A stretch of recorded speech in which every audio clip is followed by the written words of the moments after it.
rwan, fel mym, dwi'n mwynhau gwario'r amser yn y mynyddoedd, a'r yn y gorffennol, dwi'n wedi mynd ar mynyddoedd ar y sialens o gwthio'r fy hun yn yr awyr agored.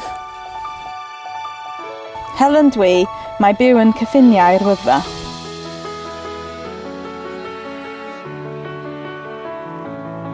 Mae yna tua 650,000 o bobl yn mynd fyny'r Wyddfa bob blwyddyn.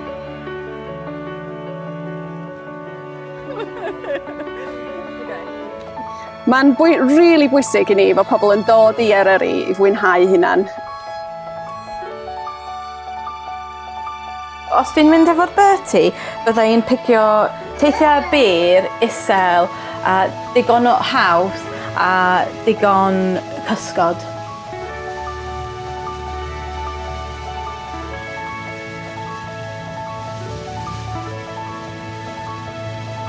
Cyn mynd, dwi'n edrych ar y raglygon tawydd ar y wair ar y Met Office weather forecast for the mountains. Dwi'n gwneud yn siŵr pa llwybr dwi'n cymeryd ac wedi gwneud cynllun amgen jyst rhag ofyn y tawydd y newid.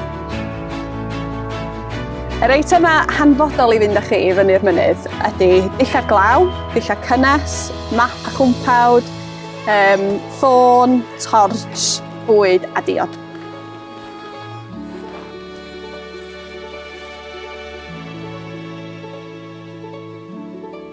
Mae'n bwysig ofnadwy fod chi'n meddwl am eich taith chi cyn i chi fynd allan.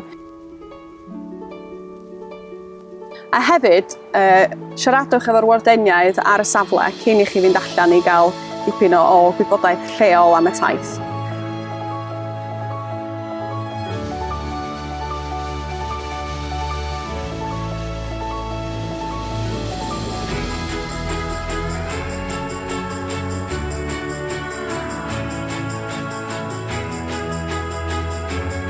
Felly, neu siŵr fod y taith yn briodol i'r grŵp, fod chi wedi edrych yn union lle ydych chi'n mynd a pa mor hir mae'n mynd i gymeryd, a fod gennych chi map da o'r taith yna.